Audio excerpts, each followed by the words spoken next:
ټولو درنو دوستانو ته سلامونه او نیکې هیلې. خدای دې وکړي چې جوړ و روغ به یاست. دا دی بالاخره له هنډبوک جرمني څخه په پښتو ژبه هم د معلوماتي ویډیوګانو لایو لړۍ پیل شوه. ممکن دوستان به د هنډبوک جرمني په اړه پوهیږي، خو بیا به هم زه دوی ته ځینې معلومات ورکړم. هنډبوک جرمني یو معلوماتي ویب سایټ دی چې په څو ژبو معلومات وړاندې کوي. د هغو جملې څخه یوه پښتو ده چې تاسو ته په جرمني کې د ژوند، کار، زده کړو او دې ته ورته نورو ډېرو موضوعاتو په اړه معلومات درکوي. زه به دلته یو درته وښیم چې تاسو څه ډول کولی شئ په هنډبوک جرمني کې معلومات پیدا کړئ. خو زموږ موضوع اصلا اوسبیلډونګ دی. زه به په هغه اړه بیا وروسته تاسو ته ټول معلومات درکړم. دا د هنډبوک جرمني د سایټ یو انځور دی.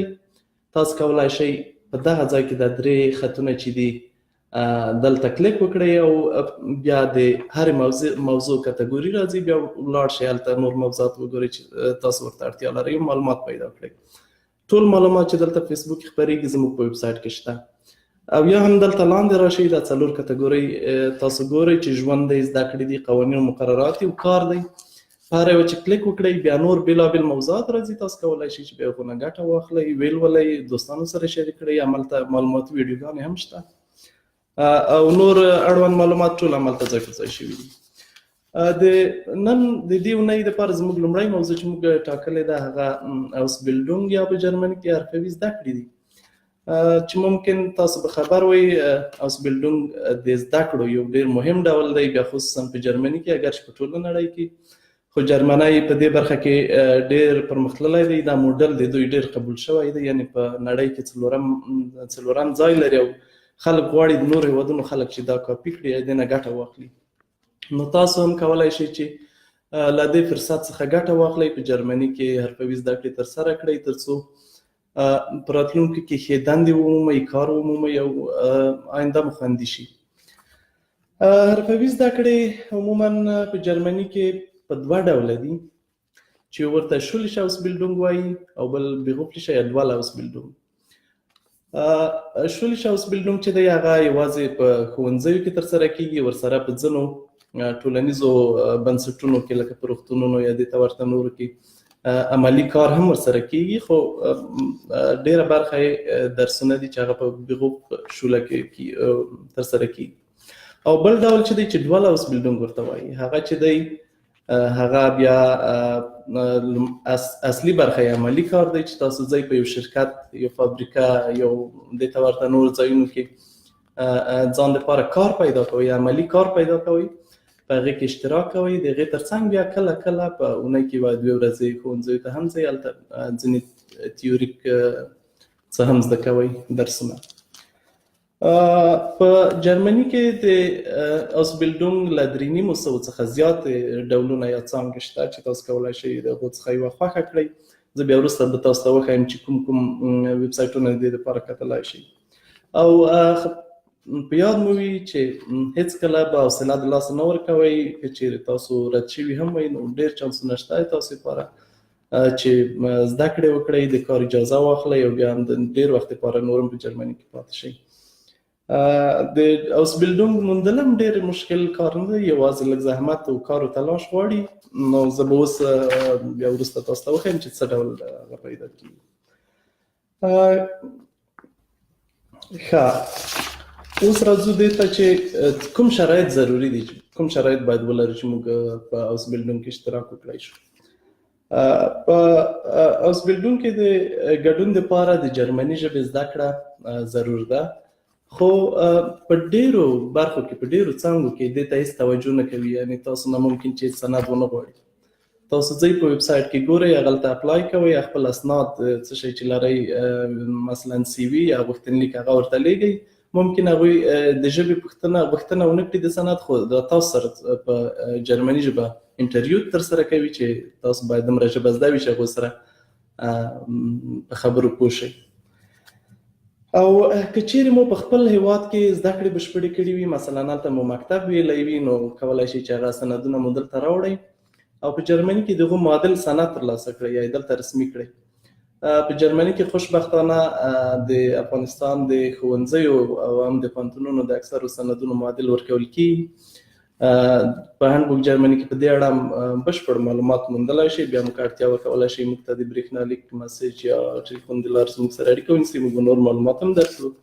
او هلته کولی شئ چې لکه ما چې مخکې درته وویل د هندبوک جرمني په پاڼه کې دلته چې دا علامه ګورئ د دوربین او یا دلته لټون چې دی، دلته چې هره برخه کې تاسو معلوماتو ته اړتیا لرئ دغه کلیک وکړئ او خپل معلومات پیدا کړئ. که په بله ژبه مو هندبوک جرمني پرانستلی وي، دغه د نړۍ کره چې ده په دې باندې کلیک وکړئ، هلته پښتو راځي، تاسو بیا پښتو کولی شئ چې وټاکئ او په پښتو ژبه ټول معلومات ترلاسه کړئ. خبره د اسنادو وه. نو د جرمني ژبې ترڅنګ د فراغت سندونه دي، لکه څنګه چې مخکې وویل ممکن تاسو په جرمني کې زده کړې کړي وي. دلته عموما د میټل ابشلوس ته اړتیا کېږي او یا د ریال شول ابشلوس چې هغه نظر هرې کمپنۍ او شرکت ته بیا توپیر کوي چې بیا هغوی څه غواړي. او په ډېرو ډول اوسبیلډونګو کې یا هغه چې په شرکتو کې ترسره کېږي هغو کې د فراغت سندونه نه غواړي، خو په اکثرو هغه د حرفوي زده کړو ښوونځي چې دي په هغو کې بیا د فراغت سندونو ته اړتیا شته. کله چې تاسو غواړئ چې په ښوونځي کې دا ښوونیز اوسبیلډونګ ترسره کړئ، نو باید هملته همغه ښوونځیو ته ورشئ. هغلته باید نوملیکنه وکړئ، وپوښتئ چې هغوی خالي ځای لري چې تاسو ته یې درکړي که نه. خو که چیرې غواړئ ډول اوسبیلډونګ ترسره کړئ، بیا کولی شئ عموما هغه شرکتونه چې دي چې کار ورکوي یا د حرفوي زده کړو دپاره دوی شاګردان مني، هغو ته ورشئ، د هغو نه هغه لیک ترلاسه کړئ. خو یو شی مو په یاد وي چې په ډول اوسبیلډونګ کې بیا د کار اجازې ته هم اړتیا ده، ځکه ډول اوسبیلډونګ چې دی هغه داسې دی لکه د عادي کار چې سړی کوي، ځکه هلته تاسو ته معاش هم درکول کېږي. نو د هغوی لپاره بیا ضرور ده چې تاسو ولاړ شئ په اسلنډ بیورډ کې د کار اجازه لومړی ترلاسه کړئ. لکه څنګه مې چې مخکې وویل چې په د ښوونځي سندونه په ځینو ځایو کې مهم دي، په ځینو کې نه دي، خو که ولرئ هغه به ډېر ښه وي. که له خپل وطن څخه مو راوړي وي یا راوغواړئ او دلته یې رسمي کړئ، ستاسو سره ډېره مرسته کولی شي. په یاد مو وي چې په ځینو برخو کې د عمر محدودیت هم شته، خو عموما د مهاجرو لپاره دا په پام کې نه نیول کېږي. او اوس راځو دې ته چې کوم ډول سندونه زه باید ولرم، اقامت ولرم، دلته منل شوی وم، د پناه غوښتنه مې قبوله شوې وي که نه وي.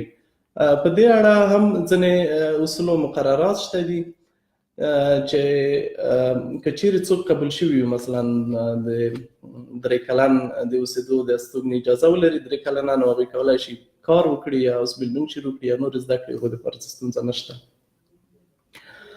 او که څوک ډولډونګ ولري، لومړی باید د کار اجازه ترلاسه کړي، لکه څنګه مې چې مخکې وویل د اوسلنډ بیهورډ نه او بیا د اربایت اګنټور یو تایید واخلي او وروسته د هغو نه دوی بیا کولی شي چې ډول اوسبیلډونګ ترلاسه کړي. که چیرې د پناه پروسه روانه وي، تر اوسه ځواب نه وي راغلی، په لومړیو 3 میاشتو کې سړی جرمني ته راشي، نشي کولی کار پیل کړي یا اوسبیلډونګ پیل کړي، خو بیا هغو نه وروسته دا ممکن ده، خو له اوسلنډ بیهورډ نه باید اجازه واخلي. یو مهم ټکی مو چې باید په یاد وي هغه دا دی، هغه کسان چې ډولډونګ لري هغه د پراکتیکوم دپاره هم باید د کار ادارې او یا د اوسلنډ بیهورډ ته ورشي، د هغو نه د پراکتیکوم اجازه هم واخلي. او ښه ټکی د پراکتیکوم په اړه دغه دی چې که چیرې تاسو پراکتیکوم پیدا کړئ یا هغه لنډمهاله عملي کار چې د ځینو کمپنیانو سره یې کوئ، بیا ممکن چې هغوی د تاسو خوښ شي، کار مو خوښ شي د تاسو، بیا هغوی درته خپل شرکت یا هغه اداره کې د اوسبیلډونګ اسانتیاوې هم برابروي. نو پراکتیکوم د اوسبیلډونګ د موندلو دپاره یو ډېر ښه فرصت دی او هڅه وکړئ چې پیدا یې کړئ. پیدا کول له نورو د زده کړو فرصتونو نه یو څه اسانه دي. د شولیش اوسبیلډونګ دپاره بیا د کار اجازه ضرور نه ده. هغه څوک چې د پناه قضیه یې روانه وي یا ډولډونګ سند یا د ډولډونګ سند یې اخیستی وي یا قضیه روانه وي، هغوی د لنډ بیوټ اجازې ته اړتیا نه لري. هغوی کولی شي په نورمال ډول د اوسبیلډونګ پیل کړي. یو ښه والی د اوسبیلډونګ چې دی هغه دا دی چې کولی شي تاسو له دې لارې د استوګنې اجازه ترلاسه کړئ یا ډولډونګ ترلاسه کړئ. هغه کسان چې د پناه غوښتنه یې دلته رد شي هغوی باید زر تر زره په ولاړ شي او چېرته د ځان دپاره یو د اوسبیلډونګ فرصت پیدا کړي. کله چې دوی پیدا کړي دوی ته په اتومات ډول نظر د اوسبیلډونګ وخت ته د استوګنې اجازه په جرمني کې ورکول کېږي. دا اجازه د اوسبیلډونګ له وخت سره اړه لري. اوسبیلډونګ ممکن له 2 کالو څخه تر 3 کالو وخت ونیسي. نو که چیرې تاسو وکړای شئ چې اوسبیلډونګ پیدا کړئ ورځئ به د اوسلنډ بیوټ ادارې ته، هغوی به د 2 کالو د استوګنې اجازه درکوي. کله چې اوسبیلډونګ ختم کړئ تاسو ته بیا که چیرې کار پیدا کړئ د 2 کالو نورو دپاره د استوګنې اجازه درکوي. او لکه څنګه چې تاسو ممکن په هنډبوک جرمني کې پخوا لوستلي وي کله چې د ډولډونګ اجازه موده یې څو ځله تمدید شي بیا هغه په اتومات ډول په د استوګنې په نورماله اجازه اوړي نو بیا کولی شي تاسو په جرمني کې د ډېر وخت لپاره پاتې شئ او دا هغه کسانو لپاره چې هغوی رد شوي دي دا ورته یو ډېر ښه چانس دی. دغه کومه اجازه چې د اوسبیلډونګ دپاره ورکول کېږي دې ته د اوسبیلډونګ ډولډونګ وایي چې دا ډېر مهم دی. که چیرې په دې اړه معلوماتو ته اړتیا لرئ یا رد شوي وئ نه شئ پیدا کولی دا دلته ډېر بیا د رضاکاره یا نورې ادارې شته چې تاسو سره په دې برخه کې مرسته کوي چې معلومات درکړي چې هغو جملې نه یو پرو ازول سازمان دی چې کولی شئ ورشئ په هنډبوک جرمني کې د هغو شمېرې شته هلته یې د ویب سایټ لینک هم شته کولی شئ چې په خپل نږدې کې یې پته پیدا کړئ. د اوسبیلډونګ دپاره تاسو کولی شئ ځینې ویب سایټونه وګورئ. که اوس غواړئ چې اوسبیلډونګ پیل کړئ د هغوی لپاره ځینې ویب سایټونه دي چې ما دلته د بیلګې په ډول یو څو عکسونه رااخیستي دي چې ممکن تاسو لپاره ډېر ښه وي. مثلا یو اتسوبې یا اوسبیلډونګ.de دی. دلته تاسو کتلی شئ اوسبیلډونګ.de دغه ویب سایټ ته ورشئ. په دې کې په زرګونو د اوسبیلډونګ فرصتونه شته. هغلته د خپلې خوښې اوسبیلډونګ سرچ کړئ هغو ته اپلای وکړئ. ممکن د پوسټ د لارې خپل اپلیکیشن یا غوښتنلیک ور ولېږئ یا ممکن د ایمیل د لارې دا دواړه چانسونه هلته شته. کله چې مو هغه پیدا کړ بیا سرچ وکړئ وګورئ چې کوم شرایط لري ځکه هر اوسبیلډونګ او هر شرکت چې دی هغه خپل بیل شرایط لري. یا هم کولی شئ د اتسوبې لکه مخکې مې چې وویل دغه ویب سایټ دی .de دوستانو ته ښکاري که نه ښکاري دغه سرچ کړئ. دلته چې لکه څنګه چې وینئ درته ښودلي دي چې کومه برخه کې غواړئ زده کړه وکړئ ممکن دلته هغه شی ولیکئ او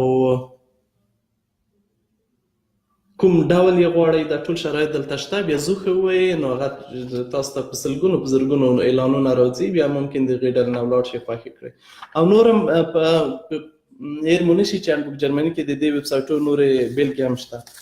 او یو شی مو په یاد وي چې ممکن د تاسو نه ځینې کمپنیو شرکتونه CV وغواړي یا نور دغه اسناد درنه وغواړي لکه غوښتنلیک. تاسو په دغه اوسبیلډونګ.de کې د CV-یانو ډېرې ښې نمونې موندلی شئ چې یوه یې دغه ده. دلته ښکاري چې اوسبیلډونګ.de lebenslauf.ausbildung.de دې ته ورشئ. دغه ټول د CV-یانو ډولونه دي. دلته یوازې خپل نوم او هغه تاریخ شان بدل کړئ او دا ډاونلوډ کړئ او خلکو ته یې ولېږئ. د هغو تر څنګ دوی د غوښتنلیک ځینې بڼې هم لري چې تاسو کولی شئ دا ټول ډاونلوډ کړئ. دلته ډاونلوډ ورسره شته. په همدغه اوسبیلډونګ.de کې سرچ وکړئ او دا ډېر اسانه پیدا کولی شئ. که خپله په جرمني ژبه نه پوهېدئ یا ممکن انګلیسي ته وژباړئ یا نور دوستان ورسره مرسته وکړي. د دې تر څنګ چې په انټرنیټ کې پلټنه کوئ تاسو کولی شئ بونډساګنټور فور اربایټ ته هم ورشئ. هغوی هم په دې برخه کې مرسته کوي او جاب سنټر ممکن تاسو ته ځینې مشورې درکړي. همداسې په هر ریجن یا په هر ایالت یا په هر ښار کې ممکن د ځوانو مهاجرو لپاره مشورتي مرکزونه دي یا د نورو د غټو مهاجرو لپاره مشورتي مرکزونه دي یا په د IHK شټیلنبورزه د هنډبوک جرمني کې د دې ویب سایټونو لینکونه شته. ټول ممکن تاسو پیدا کړئ شئ هلته ورشئ. او د هغو نه ګټه واخلئ.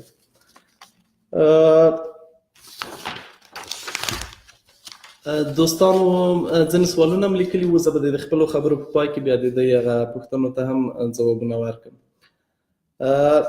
اوس خبره دا ده چې څه ډول کولی شو موږ په دې وخت کې چې هاوس بیلډونګ کوو د خپل د ژوند لګښتونه پوره کړو. د ډول هاوس بیلډونګ دپاره کوم چې په یو شرکت کې ترسره کېږي د هغوی لپاره عموما یو تاسو له دولت که معاش مو کافي نه وي، ممکن تاسو ته د دولت د لارې یو مرسته درکړل شي چې بابي بولي یا بیغوپس هاوس بیلډونګ بای هیلفر. دغه مرسته کولی شئ تاسو ترلاسه کړئ. په هندبوک جرمني کې د دې هغه ټول شرایط شته چې څوک دا مرستې ترلاسه کوي، نو د دې دا مرسته اګنټور فور اربایت ورکوي. دا تشویش باید درسره نه وي چې زه به د خپل ژوند مصارف څنګه پوره کوم. البته په یاد مو وي چې کله تاسو هاوس بیلډونګ شروع کړئ، بیا هغه اربایت لوزن ګیلډ چې دی هغه جاب سنټر دی، خو هغه بیا نه ورکول کېږي. خو که چیرې مو مثلا د کور کرا نه شوی ورکولی یا نور ستونزې مو درلودې، بیا تاسو کولی شئ د دولت نه د نور اضافه مرستې غوښتنه وکړئ. او که چیرې شولش هاوس بیلډونګ کوئ، بیا په هغې کې د ښوونځیو د زده کوونکو دپاره یو بافوک شته چې هغه د محصلینو لپاره بیل دی او د ښوونځیو د زده کوونکو لپاره بیل دی. ممکن چې بیا تاسو ورشئ د هغې بافوک نه استفاده وکړئ او غوښتنه یې وکړئ، هغه مرسته ترلاسه کړئ. او د هغو ښه والی بیا دا دی څومره پیسې چې دوی تاسو په میاشت کې هره میاشت درکوي، شاوخوا 500 یا 600 یورو، هغه بیا بېرته نه غوښتل کېږي. او د دوستانو نه مې غوښتنه دغه ده چې دا ویډیو له خپل نور ملګرو سره هم شریکه کړي تر څو ډېر کسان مستفید شي، ځکه هندبوک جرمني زه فکر کوم په جرمني کې یوازینی ویب سایټ دی چې په پښتو ژبه معلومات وړاندې کوي، نو هیله ده چې له ټولو دوستانو سره شریکه کړئ. نو بله موضوع دا ده چې کومې زده کړې، مثلا حرفوي زده کړې تاسو به فکر کوئ چې د ما دپاره غوره دي. د دې دپاره هم ځینې ښه فرصتونه شته چې هغو کې یو دا دی چې له اګنټور فور اربایت ته ورشئ. په هندبوک جرمني کې د هغوی د ټلیفون شمېرې هم شته دي، یا ورته ټلیفون وکړئ. حتی د افغانستان نه بهر هم چې څوک وي هغوی هم کولی شي له هغوی نه په دې اړه معلومات واخلي. هلته یو څه ویب سایټونه هم شته چې تاسو کولی شئ هغه وګورئ او ټول معلومات یې ترلاسه کړئ. څو دوستانو پوښتنې کړې وې. مخکې یو عبدالله عابد ورور ویلي وو چې زه یو څو سوالونه لرم. هغه ده چې هغه کسان چې 1 کلن یا 3 کلن قبول شي او یا له حرفوي زده کړې نوي شروع کړي، پس له 1 او 3 کلنۍ قبول نه کوم ډول پاسپورټ ورکوي. هغه څوک چې قبول شوي وي هغوی لپاره بیا هاوس بیلډونګ کړل یا نه کړل امره مهم نه دي. هغوی کولی شي چې هغوی هغه پروسه چې د هغه په نورمال ډول په دوی باندې پلي کېږي، لکه مثلا د آسماني یا شین پاسپورټ ولري، بیا د 2 کالو لپاره تمدیدېږي، یا که ځینې شرایط پوره کړي بیا کولی شي دوی دایمي پاسپورټ واخلي. او هغه معلومات په هندبوک جرمني کې شته، تاسو ممکن وګورئ. موږ آینده کې بیا ښایي په هغې اړه نور ویډیوګانې هم چمتو کړو.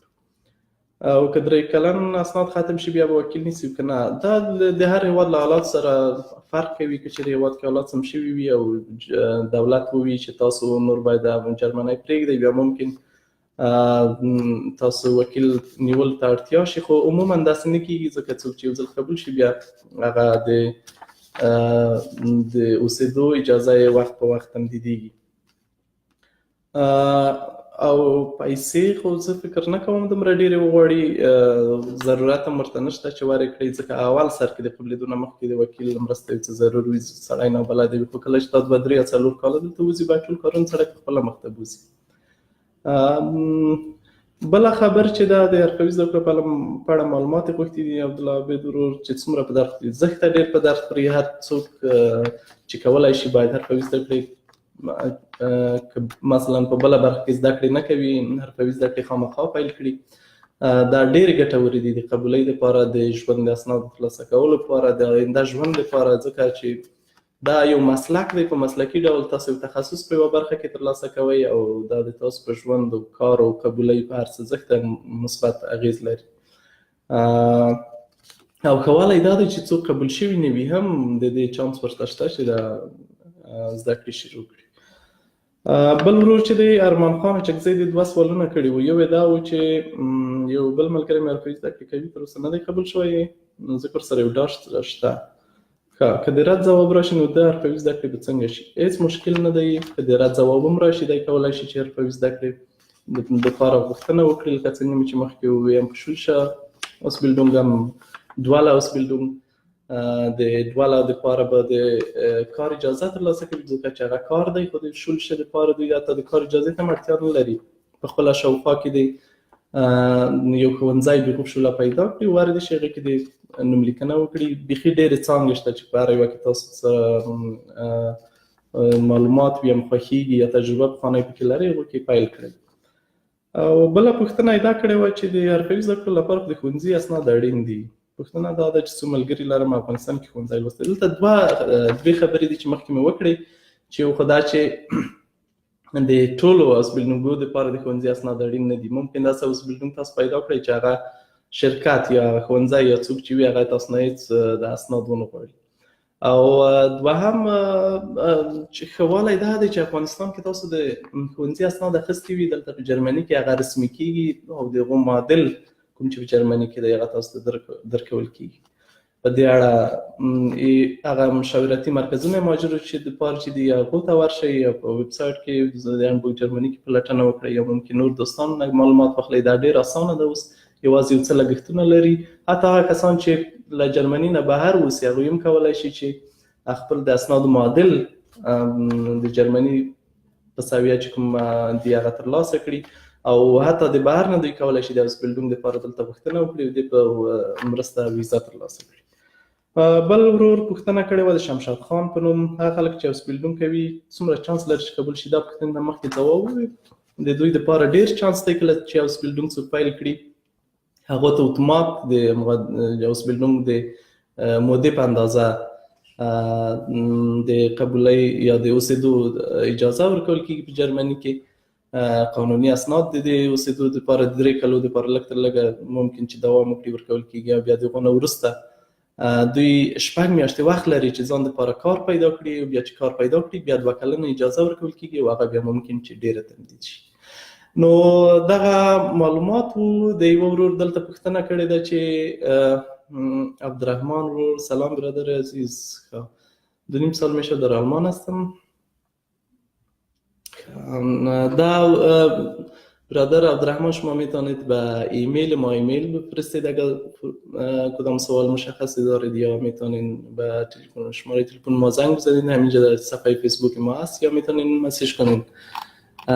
نور دوستانو هم د ټولو نه ډیره مننه چې د پښتو په اړه مو خوشبیني ښودلې ده، او زموږ د لږ هڅې مستایلې دي. هیله ده چې دا ویډیو له ټول دوستانو سره شریکه کړئ. زموږ نورو ویډیوګانو معلوماتو ته هم انتظار وباسئ، او هانبوک جرمني ویب سایټ مو هېر نه شي. هلته زښته ډېر معلومات د جرمني د ژوند، کار، زده کړو، قوانینو هر څه په اړه شته. که نور هم کوم موضوعاتو تاسو اړتیا لرئ، زموږ ویب سایټ کې هلته شمیره، زموږ رسمي شمیره د دفتر هغې ته زنګ ووایئ، یا موږ ته مسیج ولېږئ، یا زموږ د دفتر په برېښنالیک موږ ته برېښنالیک ولېږئ، یا ممکن هر کس چې هلته تاسو وینئ شخصي ورته برېښنالیک ولېږئ. خپلې پوښتنې، نظریات زموږ سره شریک کړئ. نور مو نو په خدای سپارم. ښه وخت ولرئ او تر بیا.